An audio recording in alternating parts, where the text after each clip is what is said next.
దరిదాపుగా 3000 సంవత్సరాల క్రితం ఒక భక్తుడు ఘోరమైన తప్పు చేశాడు. తన సైన్యంలో పనిచేసే సైనికుడిని యుద్ధానికి పంపించి ఆ సైనికుడి భార్యను తన భార్యగా చేసుకొని ఆ సైనికుడిని నిర్దాక్షిణ్యంగా చంపించేశాడు. ఇది జరిగి దరిదాపుగా 3000 సంవత్సరాలు దాటింది. ఇప్పటికీ మతోన్మాదుల నోటిలో నానుతున్న పేరేదో తెలుసా? ఆ వ్యక్తి పేరే.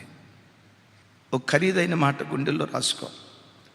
నువ్వు చేసే పాపం గంటసేపే చేస్తావేమో, నువ్వు చేసిన ఒక్కరోజు పాపాన్ని శతాబ్దాలు గుసగుసలుగా మాట్లాడుకుంటాయి.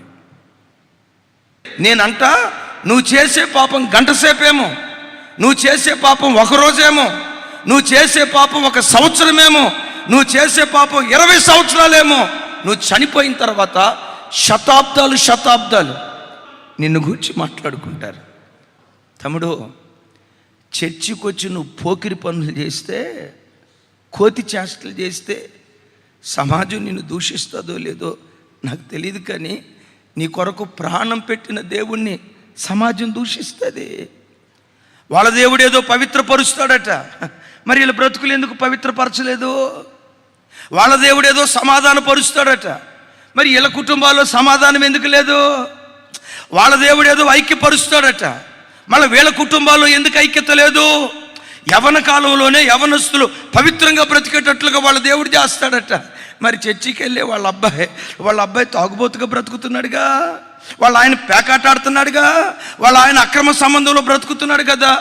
గమనించండి, తప్పు చేసింది నీవైతే నీవు చేసిన తప్పును బట్టి నీ దేవుణ్ణి అన్య ప్రజలు దూషిస్తారు. జాగ్రత్త. మతోన్మాదులు ఉన్నారే, ఎప్పుడు నోరు తెరిచినా వాళ్ళు మాట్లాడే 2 మాటలు. లోతు తన కూతురులతో ఏం చేశాడు? అరే లోతు ఎప్పుడోడు సార్? తప్పు చేసిన లోతు ఇది జరిగి దరిదాపుగా 4000 సంవత్సరాలు అవుతుంది. నేను చెప్పే కదా, లోతు కుమార్తెలు తప్పు చేసింది 2 రాత్రులే. 4000 సంవత్సరాల నుంచి వాళ్ళ తప్పును ప్రజలు మాట్లాడుకుంటూనే ఉన్నారు. నీవు చేసే పాపం ఎప్పటికీ నీ వ్యక్తిగతం కాదు, అది దేవుని నామంపై ప్రభావం చూపిస్తుంది అన్న సంగతి క్రైస్తవుడా ఎప్పుడూ నువ్వు మర్చిపోకు. నువ్వు చేసింది చిన్న తప్పైనా, 1 సంవత్సరం తప్పైనా, 10 సంవత్సరాల తప్పైనా, నువ్వు చేసిన తప్పును గూర్చి దశాబ్దాలు కాదు, శతాబ్దాలు తరతరాలు మాట్లాడుకుంటూ ఉంటారు. ఎప్పుడూ దేవునికి అవమానం తెచ్చే పనులు చేయకుండా దేవుని మహిమ కొరకు నువ్వు బ్రతుకుదువుగాక.